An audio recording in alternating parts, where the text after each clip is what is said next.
This program is for discussion purpose only. Business Plus TV or any of our anchor does not bear any responsibility or liability towards the content.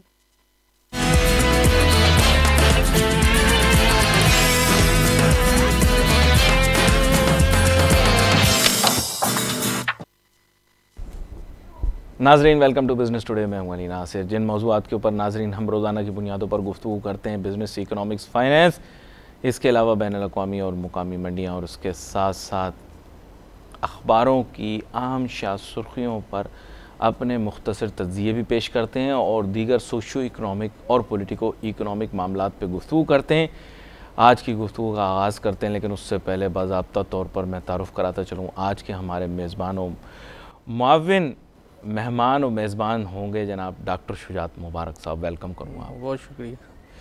तो doctor साहब, मैंने कल आपके साथ बड़ी मुफस्सिल गुफ्तगू की और चंद शख्सियात का नाम लिया, लेकिन एक शख्सियत का नाम मैंने जानबूझ के तारीख़ों के बावजूद नहीं लिया। एक बहुत बड़ा इकनॉमिक एरा पाकिस्तान का गुज़रा 11 साल का, वो था जनाब ज़ियाउल हक साहब का। और वो कल के दिन आज से बहुत साल पहले जी, कई साल 1988 में मुझे याद है ग़ुलाम इसा ख़ान साहब शाम को टेलीविज़न पर आए और उन्होंने कहा जहाज़ आवा में फट गया। तो वो जहाज़ जो था आवा में फट गया था। उसके बाद उसमें जो थे जनरल ज़ियाउल हक साहब भी थे, उसके अलावा एक और मुल्क के एम्बेसडर भी थे, हमारे फ़ौज के बहुत सारे जर्नैल भी थे, खामोश मुजाहिद भी थे जो कि हारून अख्तर साहब और हुमायूं अख्तर साहब के वालिद, साबिक DGI जनरल अख्तर अब्दुर्रहमान साहब, वो भी उसमें शामिल थे। और वैसे हैरानगी की बात है, उनके बेटे जो हैं वो वफाकी वज़ीर भी बन रहे हैं वो खैर एनीवे। उसके अलावा एजाजुल हक साहब जो हैं वो भी अभी तक कुछ ना कुछ तो करते ही रहते हैं, इसके बावजूद कि उनमें इतना कोई ख़ास टैलेंट नहीं निकला जितना उनके वालिद में टैलेंट था। तो ज़ियाउल हक साहब जो हैं वो बिलखुसूस मेरे वालिद से बड़ी नफ़रत किया करते थे, इसके बावजूद कि मेरे वालिद फ़ौजी अफसर थे। कई मरतबा उनको सुपरसीड किया, लेकिन होशियारी की वजह से मेरे वालिद फिर भी फ़ौज में भी ऊपर जाते रहे, फिर उसके बाद ब्यूरोक्रेसी में भी अल्लाह के करम में काफ़ी तरक्की कर गए। लेकिन मैंने ऐसी जिक्र किया आपसे, मर्द मोमिन मर्द हक, वो बचपन का हमारा इकोनॉमिक एरा सर बहुत बड़ा था। बहुत ज़बरदस्त इकोनॉमिक डेवलपमेंट हुई, जो लॉस्ट डेकेड ऑफ डेवलपमेंट जिसे कहा जाता है, इकोनॉमिक डेवलपमेंट तो अयूब खान, हाँ वो डेकेड ऑफ डेवलपमेंट थी, ये कि लॉस्ट डेकेड ऑफ डेवलपमेंट के अंदर भी पाकिस्तान ने डेवलप। हाँ अच्छा खैर डीके क्योंकि एक तो वैसे ही जो है वो मिलिट्री रूल्स कभी भी पसंद नहीं किया जाता, चाहे वो जितनी भी वो इकोनॉमिक ग्रोथ लेके आ जाए। जी कुछ इसकी फंडामेंटल रीजंस हैं। जी बिल्कुल। खैर, लेकिन अगर आप इंटर मिलिट्री कंपैरिजन भी करें मिलिट्री रिजीम्स का पाकिस्तान में, अयूब खान और फिर ज़ियाउल हक और जो मुशर्रफ साहब का, तो ज़ियाउल हक इरा वाज द वर्स्ट। ठीक है जी। अच्छा, और इसकी बहुत सारी इकोनॉमिक बताएं सर, इकोनॉमिक बताएं। अच्छा, इकोनॉमिक्स रीज़न इसकी ये है कि इन्होंने हर चीज़ को इस्लामाइज़ करने की कोशिश की, और इस्लामाइज़ करने के चक्कर में इकोनॉमी में भी जो है वो उसको आपकी बहुत सारे इकोनॉमिक एस्पेक्ट्स और फाइनेंशियल इंस्टीट्यूशंस के ऐसे एस्पेक्ट्स थे, उसमें भी इस्लामिक एस्पेक्ट्स को घुसेड़ दिया, जो कि जिसकी कोई रब्त नहीं बनती थी। तो खैर, एक बात सेकेंडली ये कि कहा यह जाता है कि ज़ियाउल हक से जो पहले हुकूमत थी, चाहे जो भी, मैं उस ये नहीं कहता कि मैं उसकी तारीफ़ नहीं कर रहा, लेकिन कहा यही जाता है, जो इकोनॉमिस्ट है वो ये कहते हैं कि Zia actually reaps the fruit of that government steps. उनसे जो पहली हुकूमत थी, जो कि भुट्टो साहब की हुकूमत थी, उन्होंने लॉन्ग टर्म स्टेप्स लिए थे in term of investment, steel mills के हवाले से UAE और इस तरह के कंट्रीज़ के साथ उन्होंने रिलेशनशिप्स डेवलप किए थे। तो वो जो लॉन्ग टर्म स्टेप्स थे वो उन्होंने उनके दौर में तो पे ऑफ नहीं किया, उनके जो फ्रूट्स थे वो ज़ियाउल हक ने उस दौर में वो उनको मिले, और इसका फ़ायदा उनको ये हो गया ज़ियाउल हक को कि उन्होंने तो खुद कोई ऐसा कोई स्टेप नहीं उठाया, लेकिन इसके बावजूद भी जो पुरानी पॉलिसीज़ थी, उन पॉलिसीज़ की वजह से, उन पॉलिसीज़ को उसने छेड़ा इसलिए नहीं कि जो उस वक्त की मिलिट्री गवर्नमेंट थी उसमें इतना, मेरे ख्याल, मैं खुद ये समझता हूँ कि उसके पास इतनी कैपेबिलिटी नहीं थी कि वो नई इकनॉमिक पॉलिसीज़ फ्रेम करती, जिसकी वजह से उन्होंने पुरानी इकनॉमिक पॉलिसीज़ ही चलने दी, जिस पर इकोनॉमिस्ट ये कहते हैं कि अगर भुट्टो एरा की इकनॉमिक पॉलिसीज़ सही थी तो उसको क्यों, वो उसकी जो भी फिर उसमें ये कंट्रोवर्सीज आ जाती हैं कि उसको क्यों गवर्नमेंट को टॉपल किया गया एंड ऑल दैट। बहरहाल एक चीज़ बिल्कुल जिस पे सब इकोनॉमिस्ट एग्री हैं वो ये कि ज़िया की जो इकोनॉमिक पॉलिसीज़ थी वो मोर और less that was the continuity of the Bhutto's policy. और वजह क्या थी? वजह ये थी कि दैट इज़ द इंडोर्समेंट के वो जो पुरानी गवर्नमेंट थी उसकी इकोनॉमिक पॉलिसीज़ बिल्कुल ठीक थी और उन्हीं पॉलिसीज़ की वजह से उनको बहुत सारे इकोनॉमिक बेनिफिट्स भी हुए, हमारे पास फॉरेन एक्सचेंज भी आया और इन्वेस्टमेंट भी बढ़ी। अगर उन पॉलिसीज़ को रिवर्स किया जाता तो हालात जो हैं बिल्कुल डिफरेंट होते। अच्छा, अब उसके अगेंस्ट क्या किया गया?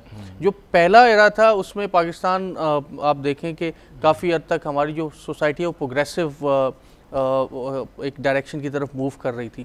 यहाँ पे बिल्कुल ही एक अपोजिट स्टैंस लेके कंट्री को इस्लाम के नाम पे, क्योंकि सब लोग इस पे एग्री करते हैं कि that was not the true Islamic content and that wasn't the true Islamic rules and what ever, वो सिर्फ इस्लाम के नाम पे अपनी हुकूमत को लंबा करने के लिए जहाँ जहाँ पे हो सकता था वहाँ पे उन्होंने वहाँ पे इस्लाम को स्टैम्प किया, चाहे वो फाइनेंशियल इंस्टीट्यूशंस थे, चाहे वो आपकी गवर्नमेंटल इंस्टीट्यूशंस थे या कोई भी था, वो हर एक जगह पर स्टैम्प लगा के इस्लामाइज। और क्योंकि पाकिस्तान हम लोग जो हैं वो बड़े इमोशनल है रिलीजन के मामले में, तो उसको उन्होंने मिस यूज़ किया। पता नहीं हो सकता है कि बहुत सारे उनके चाहने वाले इस चीज़ को माइंड भी करें, लेकिन मैं ये समझता हूँ कि उन्होंने इस्लाम को मिस यूज़ किया। That was the classical miss use of Islam. अच्छा, मैं आपको एक इसके साथ साथ कुछ चीज़ों में इजाफा करता चला जाता हूँ। बात यह है कि 1979 के अंदर जब जी बहुत ही अनफॉर्चुनेट वाक़या पेश आया, ज़ाहिर बात है भुट्टो साहब फिर बहुत सारे लोग बोलते हैं कि उनको जुडिशली मर्डर किया गया। मैं नहीं कहता, उनकी पार्टी के लोग कहते हैं। अब वो सही बात है गलत है, मैं उसकी तफसील में जाए बगैर बात करता हूँ।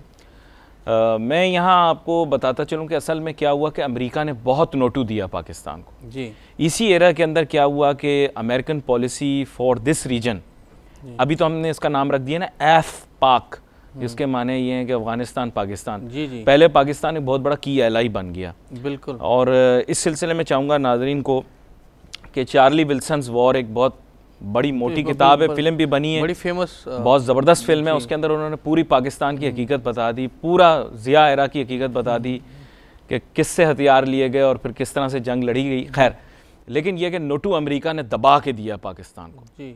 और उसकी एक वजह कर्नल नॉर्थ वाला वाक़या भी था जो ईरान के अंदर पेश आया, जिसमें ईरान पहले एलाई था अमेरिका का। अली भाई, बड़ी सादा सी उसकी रीज़न थी कि अमेरिका कोल्ड वॉर की तरफ जा रहा था, रशिया को उन्हें ब्रेक करना था। तो उसमें पाकिस्तान को पैसा बहुत मिला है, अंधा पैसा मिला पाकिस्तान को।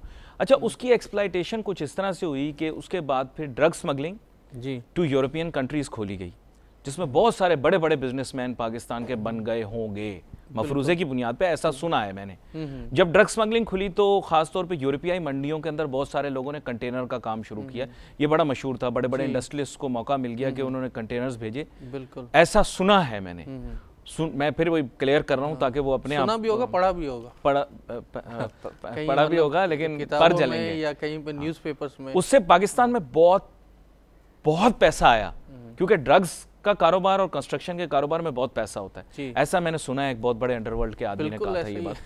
खैर, ये कि ड्रग्स का पैसा आया। दूसरा ये था कि आर्म स्मगलिंग और इसके अलावा दीगर किस्म की स्मगलिंग, क्योंकि हमने अफगान बॉर्डर के साथ साथ आर्म्स एंड एमिनेशन की इंडस्ट्री को रोका नहीं, टू वेरी फ्रैंक रोका नहीं, अलाउ किया। अंडरग्राउंड इकोनॉमी जो है that was on its peak जी, उसमें बहुत सारी स्मगलिंग हुई। एक तो हमारे यहाँ खुद प्रोटेक्शनिस्ट सिस्टम था, इसलिए बहुत सारे लोगों ने गोल्ड डायमंड स्मगलिंग वगैरह, और वो जो मैं आपसे जिक्र कर रहा था कि लातीनी अमेरिका के अंदर भी एक बहुत बड़ा फुटप्रिंट क्रिएट हुआ। बिल्कुल। और उसी स्मगलिंग की गाप के अंदर बहुत सारे ऐसे लोग थे जिन्होंने जाहिर बात है पाकिस्तान के लिए कुछ अच्छे काम भी किए। सॉरी, मैं गलत नहीं कहना चाहता, लेकिन पाकिस्तान के बहुत सारे मुख्तलिफ डिफेंस और स्ट्रेटेजिक प्रोग्राम्स थे जिनके लिए हमारे मुख्तलिफ इक्विपमेंट्स चाहिए थी। को कहते हैं कि न्यूक्लियर जो प्रोग्राम्स हैं उनको जो है वो डायरेक्टली या इनडायरेक्टली, मैं नहीं कह रहा ये, मैं डॉक्टर साहब मेरे पर जल जाते हैं, मैं तो सिर्फ वो अल्फाज का इंतखाब ऐसा कर रहा हूँ कि मेरी जान बचे। आजकल आपको पता है लोग वरना पीछे पड़ जाते हैं, लेकिन जो हकीकत है मैंने आपको बता दी, पैसा इन्फ्लो इससे आया। फिर अमेरिका ने open the gates of fortune for us, और America gave us so much money. हमारी इतनी सारी डिविजन्स खड़ी हो गई, हमारी फौज इतनी मजबूत हो गई, क्योंकि हमें कोल्ड वॉर एरा के अंदर सोवियट्स का सामना करना था अफ़गानिस्तान के अंदर जिनकी प्रेजेंस थी, और उनकी शिकस्त बड़ी ज़रूरी थी क्योंकि अमेरिका उनको शिकस्त देता। अब पता है बहुत बड़ा स्टिंगर स्कैंडल था जिसके बाद ओजड़ी कैंप का वाकया पेश आया, लोग भूल गए। मेरे चूंकि बहुत सारे दोस्त थे, लोग भूल गए ओजड़ी कैंप का वाकया। मेरे ख्याल से एक वफाकी वजीर है, उनके वालिद का इंतकाल भी हो गया था एक मिसाइल के लगने से। एक वफाकी वजीर, सिटिंग वफाकी वजीर है मेरे ख्याल से, मेरा ऐसा ख्याल है कि उनके वालिद का इंतकाल भी हो गया था। लोग भूल भाल गए, लेकिन ओजड़ी कैंप के अंदर बड़े बड़े लोगों का नाम था और उसमें खैर मैं अब उसकी तफसील में नहीं जाना चाहूंगा, लेकिन अब तो माजी का हिस्सा बन गया, we can talk about it. But there was lot of money that came into Pakistan, जो कि एक नंबर पैसा नहीं था। ये वही दौर था सर जब ये सारा पैसा स्विस बैंकों में भी गया, ये मैं आपको सच बता रहा हूँ। इस तरह कहा जाता है कि 80s का दौर till the end of the 80s, आपको पता होगा बहुत सारे स्कैंडल्स आए पाकिस्तान के, लोग भूल गए। एक सरी महल का बहुत बड़ा स्कैंडल था। मैंने कहा सारी चीजें आपको याद करा दूं असल में कि ये वो 80s का दौर बड़ा अजीब गरीब किस्म का दौर था, मर्दे मोमिन मर्दे हक का। ये तमाम सियासतदान जो आज हमें दिख रहे हैं, जो आमरीत के खिलाफ बातें कर रहे हैं, ये सब बगल बच्चे थे ज़िया उल हक साहब के। कोई इस गोद में बैठा रहता था, कोई इस गोद में बैठा रहता था, कोई यहाँ चिपक के तस्वीर खिंचवाता था, कोई वहाँ चिपक के तस्वीर खिंचवाता था। आपको मुतादिद तस्वीरें मिलेंगी ज़िया उल हक साहब के साथ। अच्छा बिल्कुल। आप एक कोई फाइनेंस मिनिस्टर भी था पंजाब का, जो बाद में चीफ मिनिस्टर पंजाब बन गया था, वो फिर प्राइम मिनिस्टर पाकिस्तान बन गया था, और अभी प्राइम मिनिस्टर पाकिस्तान अभी भी हैं। ये सब कौन है? ये सब वही हैं, सब वही हैं, A to Z। People party में भी जितने लोग भरे हुए हैं, ये भी सब ज़िया उल हक साहब के, कोई इधर गोद में बैठा हुआ था, कोई इधर गोद में बैठा हुआ था। नून लीग के भी कोई इधर कोई इधर, और पीटीआई के भी बहुत सारे लीडरान हैं, नाम नहीं लेना चाहता, जो कि ज़िया उल हक के बहुत ही नजदीक टाइट करके ज़िया उल हक ने अपनी जप्फी लगाई हुई थी। ये बिजनेसमैन की जो अब नून से उधर आए। मैं वैसे इसमें बिजनेसमैन को एक लेवरेज देता हूँ। हाँ दें। बिजनेसमैन को अपना बिजनेस करना है। अब वो बेचारा क्या करे? आप उसके पास दो ऑप्शंस होते हैं। एक ऑप्शन तो ये है कि वो जो भी आपका उस जमाने में जो रिजीम आप समझ लें कि जो भी गवर्नमेंट होती है उसके अगेंस्ट खड़ा हो जाए। दूसरा ये होती है कि जैसी गवर्नमेंट चेंज हो वो भी पलटा मारे, उसके साथ चेंज हो। तो आपका कहने का मतलब ये पॉलिटिशियन बिजनेसमैन है। पॉलिटिशियन बाद में वो बने, बिजनेसमैन पहले थे मोस्ट ऑफ देम। तो इसलिए बड़े लोगों की शुगर मिलें लगी सर, उस दौर में भी लगी, उसके बाद भी लगी। आप ये देखिए, ये बिल्कुल इसको आप एक फंडामेंटल बना के आप इसका एनालिसिस कीजिएगा कि उन लोगों ने ज़्यादा पार्टियां तब्दील की हैं जो कि बिजनेसमैन थे, ठीक है जी, उसकी निस्बत जो कि प्योर पॉलिटिकल वर्कर थे। उसकी रीज़न क्या है? उसकी रीज़न शायद मैं ये समझता हूँ कि उनको अपना बिजनेस को सेव करना था। अगर आप अयूब खान के दौर में जो देखें, जो बिजनेसमैन थे वो भुट्टो साहब के साथ मिल गए बहुत सारे उसमें से। इसी तरह जब फिर वो ज़िया के साथ मिल गए, फिर वो जनाब नवाज शरीफ, सो वो they keep on changing. The fundamental बिजनेसमैनों का बड़ा मनफी किरदार रहा है। नहीं, मनफी आप समझ लें या वो आप उस दैट्स अप टू ऑडियंस कि वो उसको जज करें। हाँ, लेकिन या मुफाद परस्ती कह लें, मुफाद परस्त हैं बिजनेसमैन हमारे। अब बिजनेस तो चलता ही, देखें एक बिजनेस के अंदर वो है कि the virtue of selfishness, you have to go along the lines, आपको वही स्टेप्स लेने जो आपके बिजनेस के फायदे। अब जैसे मैं एक बताता हूं, एक बिजनेस की प्योर स्ट्रेटेजिक मूव बिजनेस की कहें तो वो सही है, अगर आप उसको एथिकल या किसी पॉलिटिकल हवाले से देखें तो हो सकता है वो गलत हो। सर मैं आपको बताऊं, ऐसे ऐसे ताजर सनतकार जो आजकल नवाज शरीफ साहब की तारीफ के अंदर पुल बांध रहे हैं, मैंने इनको मुशर्रफ की तारीफें करते हुए ज़मीन पे लेटे हुए देखा, यकीन करें। बिल्कुल ऐसे ये जो सारे आजकल बोल रहे हैं ना, नवाज शरीफ जैसा बंदा कोई नहीं था, नवाज शरीफ ये सारे मुशर्रफ की तारीफों में यकीन करें 3-4 ने अपने सर फाड़ लिए दीवारों से टकरे मार के। इन सब की तस्वीरें मौजूद हैं। लेकिन ये आपने सही कहा कि मुफाद परस्त लोग हैं। मेरे भी अब पता नहीं कि ये इसमें पर जल जाएंगे, लेकिन ऐसे भी लोग बहुत सारे थे जिन्होंने कहा था कि हम तो 110 बार या 10 बार वर्दी में मुंतखब करवाने के लिए 100 साल अब वही जो है वो पता नहीं कहाँ पे सर उनको मुशर्रफ साहब की फोटो दिखाई जाती है, कहते हैं मैं नहीं पछाने। खैर मैंने इस वजह से, क्योंकि एक बहुत बड़ा इकोनॉमिक एरा था सर इस दौर में, पाकिस्तान ने जीडीपी ग्रोथ रेट आउटस्टैंडिंग दिखाई। मैं लोगों को बता रहा हूँ, इकोनॉमिक नहीं ज़िया की बात कर रहा हूँ, ज़िया के दौर में पाकिस्तान ने अच्छी फिनोमिनल जीडीपी ग्रोथ रेट दिखाई। लेकिन उसके बावजूद भी अगर आप देखें ना, जो कि ये थोड़ा सा इकोनॉमिस्ट भी इसमें वो करते गड़बड़ करते हैं थोड़ा सा, जो कि हमारे जो हाँ बताएं ना प्लीज, लिखने वाले वही हैं जो आजकल भी लगे हुए हैं। ज़िया उल हक के भी वही एडवाइजर थे। Inter military regime economic growth को कंपेयर करें तो टॉप पे अयूब खान का एरा आता है। That was called as the decade of golden era, जिसको बहुत सारे लोगों ने, बहुत सारे अकबर जैदी साहब ने अपनी जो बुक है इश्यूज इन पाकिस्तान इकोनॉमी, उसमें उन्होंने उसको डेकेड ऑफ डेवलपमेंट के नाम से। वैसे बता दूं कि वो भी अमेरिकन्स का आउटस्टैंडिंग सपोर्ट थी, इस वजह से exactly. And Pakistan was called one of the classical good case of the capitalist country. खैर उसके बाद अगर देखें तो अगर आप ज़ियाउल हक की इकनॉमिक ग्रोथ को मुशर्रफ एरा से कंपेयर करें तो मुशर्रफ एरा की इकनॉमिक ग्रोथ बेहतर थी वैसे, तो इकनॉमिक ग्रोथ के हवाले से भी ज़िया एरा जो है वो बहुत इतना कोई आप ये नहीं कह सकते कि उन्होंने बहुत ही आउट परफॉर्म किया। सर अंदर की एक और राज की आपको बात बताऊँ, ये टेक्सटाइल वाले जो शोर मचाते हैं, एक तो अयूब खान के दौर में इन्होंने नोटू कमाया, दूसरा इन्होंने नोटू कमाया ज़िया के दौर में।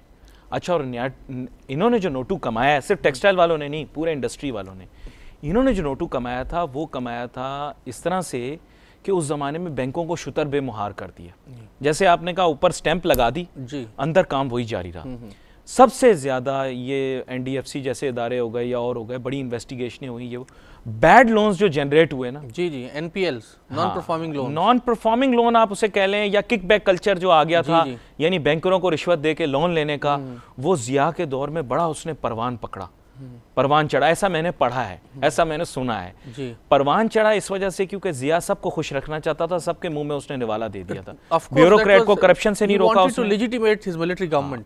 तो बहुत ज़्यादा जो है ना आपका बैड लोन जनरेट हुआ, इन द सेंस कि वो economic bad loan, not from bank perspective, पर वो हकीकी इकोनॉमी की तरफ नहीं गया। लोगों ने लोन्स लिए 24 करोड़ के, मैं एक बात कर रहा हूँ, जैसे लोन लिया, वैसे तो 24 करोड़ का लोन नहीं मिलता था उस दौर में, लेकिन मैं एक मफरूज़े की बुनियाद पर कर रहा हूँ, no relevance to a real situation, fictitious. जी उसमें 10 करोड़ अपनी जेब में रख लिए, वो अमेरिका में लगा लिए प्रॉपर्टी में, या तब दुबई नहीं होता था सर, तब लोग ह्यूस्टन में पैसे लगाते थे या फिर लंदन में फ्लैट लेते थे, लेकिन अमेरिका बहुत सारे लोग पैसे लेकर गए, खास तौर पे शहर ह्यूस्टन लेके गए, क्योंकि वहाँ और भी बहुत सारे अमेरिका के शहर हैं, मैं नाम नहीं ले सकता, तब कनाडा कल्चर नहीं आया था, तो बहुत सारी प्रॉपर्टीज खरीदी गई और अमेरिका के अंदर बहुत सारे प्रॉपर्टी मैग्नेट्स बने उस दौर में।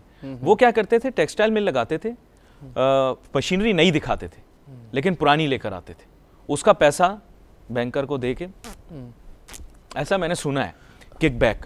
अच्छा, हर चीज में किकबैक, हर चीज में किकबैक। चले मैं ये आपसे ये सवाल करता हूँ कि इसी उस एरा को सामने रखते हुए आप ये बताइए कि हम क्या उसमें इकोनॉमिक लेसन्स ले सकते हैं अभी जो प्रेजेंट जो हमारी गवर्नमेंट है। इस पर गपशप लगाते हैं, ब्रेक लेते हैं, ब्रेक के बाद वापस आते हैं, फिर मैं आपको एक मज़ेदार वाक़या सुनाने की कोशिश करूँगा ज़िया एरा का, जिसका ताल्लुक कुछ मुझसे भी बनता है, कि एक आइसक्रीम मशीन ने मेरे वालिद को सुपरसीड करवा दिया। बड़ा मुज़ैका खेज़ वाक़या है, उसमें थोड़ा जिक्र एजाजुल हक साहब का भी आएगा और शायद उनके एक और भाई का भी आएगा। Let's take a short break.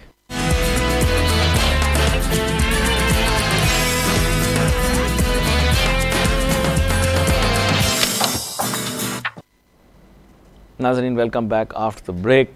हमारी गुफ्तगू जारी है। हमारे साथ मेज़बान और मेहमान के रूप में हैं जनाब डॉक्टर शुजात मुबारक साहब। सर, आपने गलत सवाल पूछ लिया मुझसे जी। मैं कैसे आपको सजेशन दूं? आप मुझसे पूछते रहते हैं, मैं भी आज ज़रा जो है ना वो ज़रा रिबाउंड मैं आपको सच बताऊं, उस दौर के अंदर बड़े मुश्किल अदवार थे, सॉरी वो बड़े मुश्किल अदवार थे। फिर मैं वाक़या सुना देता हूँ मुख्तसर, ये लोग कभी कभार क्रिएट कर दी है, क्यूरियोसिटी मैंने क्रिएट की। मैं आपको बताता हूँ असल में क्या था कि मेरे वालिद जो थे वो एक यंग ब्रिगेड मेजर थे। ब्रिगेड मेजर बड़ी अच्छी पोस्ट होती है जी फ़ौज के अंदर, शॉर्ट प्रमोशन होती है उस बंदे की। तो उन्होंने मेरी वालदा को बोला कि पीआर के लिए आप एक छोटी सी टी पार्टी रखें, किटी पार्टी रखें, तो उसमें आइसक्रीम मशीन मंगवा लें। अच्छा, अब मेरे वालिद रहे मेजर, अब आइसक्रीम मशीन वाला कहाँ देता आइसक्रीम मशीन? शायद अर्दली जो गया, हमारे पास होते हैं उनको बैटमैन बोलते हैं, लेकिन they are not batsman, they are Batman, घर में होते हैं, मुलाजिम फ़ौज में मिलते थे, अब नहीं मिलते। तो वो गया, उसने जाके कहीं आइसक्रीम मशीन नहीं मिल रही थी तो उसने ज़िया साहब का नाम ले दिया जो उस ज़माने में मेजर जनरल थे। अच्छा, ठीक है, उनका नाम दे के, या ब्रिगेडियर थे या मेजर जनरल थे, उनका नाम लेके आइसक्रीम मशीन ले आए घर पर। आइसक्रीम मशीन दावत हो गई, उसके बाद आइसक्रीम मशीन मांगने के लिए आइसक्रीम मशीन वाला जो है वो उनके घर चला गया। ठीक है, सही हुआ गलत हुआ जो भी हुआ, पता क्या चला कि एजाजुल हक साहब और इनके भाई जो हैं वो हमारे घर आ गए स्टाफ कार में। और मेरी वालदा की उम्र बहुत कम थी, मेरे वालिद की शादी आराम से हुई थी, तो यंग सी थी, तो उनको आके बड़ा उन्होंने प्रेशराइज़ किया कि आपने हमारे नाम पे ले लिया ये। खैर, एज अ रिज़ल्ट क्या हुआ कि ज़िया साहब ने मेरे वालिद को सुपरसीड कर दिया on the basis of this. इसके अलावा मेरे वालिद बड़े बदतमीज़ आदमी थे जिस तरह मैं हूँ, सो लिहाज व्याज नहीं करते इस मामले में, उसूलों के मामले में। तो पहले भी ज़िया के साथ बड़ी मुँहमारी वगैरह हुई होगी, लेकिन इस बात पर मेरे वालिद सुपरसीड हो गए। आइसक्रीम मशीन के ऊपर मेरे वालिद सुपरसीड हो गए। तो ये मैंने कहा आपको बता दूँ कि बड़ा विंडिक्टिव किस्म का आदमी था वो, बड़ा vindictive. Zia was a very vindictive man, और अपने दौर में उसने बहुत ज्यादा जो है ना, बदकिस्मती की बात यह है कि हमारे यहाँ जो साफ को और ईमानदार आदमी होता है हमें उसको बदतमीज कहना पड़ता है वरना जो आप समझ लीजिए। खैर, तो ये तो आपने एक पर्सनल नोट पे एक बात की, नहीं मैंने वैसे आपको बता दिया, वरना आप उसको नेशनल स्पेक्ट्रम में देखें ना, तो मेरे ख्याल में मैं सही से आपको बयान नहीं कर पाया, वाकया वक्त मेरे पास कम था, बिल्कुल बिल्कुल, वरना मैं आपको इसके और डायनेमिक्स बता पाता जी। लेकिन ये कि वो सुनने वाला शायद उसको सही से समझ ना पाया। जी बिल्कुल, अंदर की बात आपने बताई है। लेकिन फिर भी आप देखेंगे जो उसके इंटरनेशनल, आप उसको एक स्टैंडर्ड बना के भी कंपेयर करें ना, किसी आप शख्स को जो कि थर्ड पार्टी है, पाकिस्तानी नहीं है, उससे कहेंगे भाई ये स्टैंडर्ड्स हैं, अब आप इस पे इसका कंपेयर करें, तो कंपैरिजन करेंगे तो you will keep the Zaira at the bottom line. उसकी वजह यह है कि ये जितने भी अभी हमें लॉ एंड ऑर्डर के जो प्रॉब्लम फेस करने पड़ रहे हैं, जो सिक्योरिटी थ्रेट्स हैं, that was the creation of that particular era. लोग इसको माने या ना माने, हमें इसको मानना पड़ेगा कि उस वक्त हमने ये जो सारे तालिबान थे, हमने इनको ओन किया, हमने इनको प्रोड्यूस किया, हमने इनको ट्रेंड किया, और फिर जाके हमने अमेरिका का साथ दिया, और फिर हम उसको प्रॉपर्ली डिस्पोज ऑफ नहीं कर सके, और ये हमारे लिए मुसीबत बन गई। ठीक है जी। और दैट इज़, अब अगर आप देखें, हम पिछले पता नहीं कितने प्रोग्रामों में ये बात करते आ रहे हैं कि जो इस वक्त पाकिस्तान को सबसे बड़ी थ्रेट है वो सिक्योरिटी थ्रेट है। सिक्योरिटी की वजह से ना आपके पास टूरिस्ट आता है, ना आपके पास कोई फॉरेन इन्वेस्टमेंट यहाँ पर आती है। तो मैं तो ये कहता हूँ कि वहाँ पर उस वक्त जो बीज बोए गए थे वो अभी हम आज काट रहे हैं, और पता नहीं कब तक आगे काटते रहेंगे। खैर, मैंने कहा थोड़ा आपको मैंने चुटकुला भी सुना दिया। चलें, अब आप जो है ना PSX के मुतालिक सर थोड़ी सी बात कर लूँ जी। PSX ends flat, KSE 100 index gains 7.35 points. अच्छा, यानी कल मामूली सा इजाफा हुआ, सुबह में तो थोड़ी तेज़ी लग रही थी, मार्केट में काफ़ी तेज़ी से इजाफा हुआ। खैर, आपने तो कल बड़ी तल्ख बातें की, बड़ी सख्त बातें की, छुरियाँ चली होंगी हमारे यहाँ स्टॉक एक्सचेंज के अंदर लोगों के सीनों में। अच्छा, यहाँ पर मैं एक छोटी सी बात आपसे करूँ, शुक्र है नफ्सियाती जो है ना वो हद उबूर नहीं की सर, नफ्सियाती लफ्ज़ ही गलत है, साइकोलॉजिकल की ट्रांसलेशन नफ्सियाती नहीं है। नफ्सियाती कहते हैं पागल को पाकिस्तान के अंदर।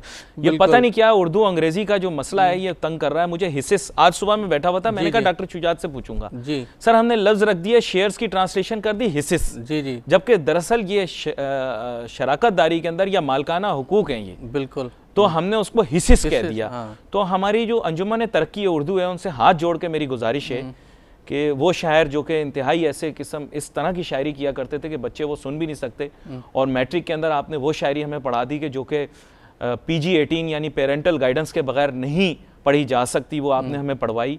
उसका ताल्लुक मैं अब क्या कह सकता हूँ, जिनसी तासुब से भी था। बिल्कुल, हमें ऐसी चीज़ें ना पढ़ाएं आप, आपकी तवज्जो इस पर होनी चाहिए कि जदीद साइंसी उलूम और ख़ास तौर पे इक्तसादियात के जो दीगर इस्तिलाहात हैं, बिल्कुल आप देखेंगे अब हम जो बोल रहे हैं, अगर आप इसका एनालिसिस करें तो मेरे ख्याल में 20-30% हम मिक्स करके, हमारे पास लफ्ज़ ही नहीं है, ना हमें पढ़ाए गए। आप मुझे बताएं, शेयर्स का हिस्सेस जी, मंडी, अब मंडी निचली दर्जे का लफ्ज़ है, पर्शियन से फारसी से उधार ले लिए या टर्की से ले लिए या अरेबिक लैंग्वेज से ले लिए। Very sad and unfortunate. लेकिन मैं थोड़ा सा क्लैरिफाई कर रहा था लोगों को कि शेयर्स को किस तरह से एक्सप्लेन करूं। शेयर्स इज बेसिकली मालकाना हुकूक हैं आपके पास, या शराकत दारी के अंदर आपके जो हुकूक हैं वो हैं। लोग बोलते हैं जी डिविडेंड के बताएं, डिविडेंड क्या होता है। वो अब उसको मुनाफा नहीं कह सकते आप सर, मुनाफे मतलब जी जी, आप मुनाफा नहीं कह सकते बल्कि उसको आमदन कहेंगे, जो आपको डिविडेंड इनकम होगी ना। बिल्कुल, हाँ, मैं इस वजह से कह रहा हूँ, मेरे खुद नहीं क्लियर था। सुबह मैं सोचता रहा 2 घंटे, मैंने कहा यार हम तो मुनाफा कहते हैं,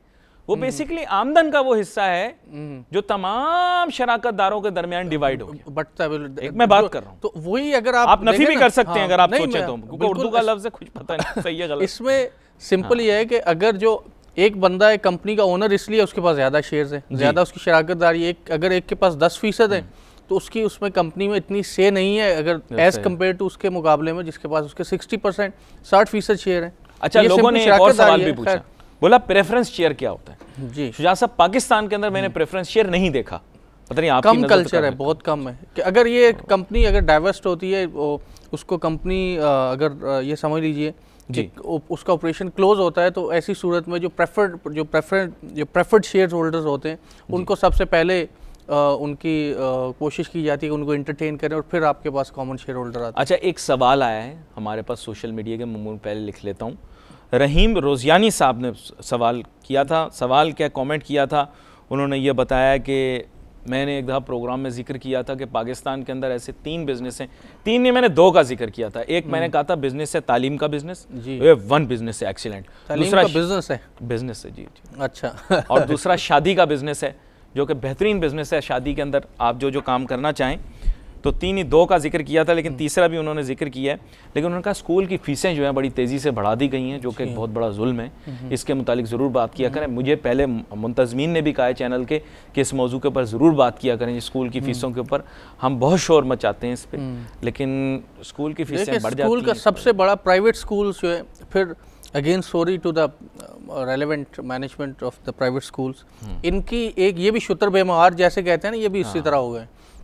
आपके इन्होंने अपनी एक मोनोपली बनाई हुई है और हर 4-6 महीने के बाद फीसेस जो हैं वो फीस अपनी बगैर किसी नोटिस के इंक्रीज़ कर देते हैं जी। एक बात, और पता नहीं कितने अरसे से ये लड़ाई चलती आ रही है कि जो इवन की जो हॉलीडेज़ होती हैं उसमें भी फुली वो सारी फ़ीस चार्ज कर रहे होते हैं। उसके अलावा पता नहीं कितने फ़ंड्स और कितनी फ़ीसें बच्चों से चार्ज करते हैं, और इनको कोई भी रेगुलेट करने वाला नहीं है। कोई अथॉरिटी होगी जो रेगुलेट करने वाली, लेकिन वो बिल्कुल बेबस है। तो ये बिल्कुल एक क्लासिकल एग्जांपल है हमारे आम दूसरे इंस्टीट्यूशंस की तरह, कि जिस तरह दूसरे इंस्टीट्यूशंस रेगुलेट नहीं कर पा रहे पर्टिकुलर इंडस्ट्रीज़ को, इसी तरह से यहाँ पे जो आपकी प्राइवेट स्कूल्स हैं उनको जो भी रेलेवेंट आपके एजुकेशनल इंस्टीट्यूशंस हैं, जो इदारे हैं जो जिसको इन स्कूल्स को रेगुलेट करना चाहिए, वो उन्होंने इनको ना तो प्रॉपर्ली रेगुलेट किया है या वो करना नहीं चाहते जी। तो जिसलिए वो अपनी मर्जी से देखें, कोई भी इसका सेट फार्मूला नहीं है।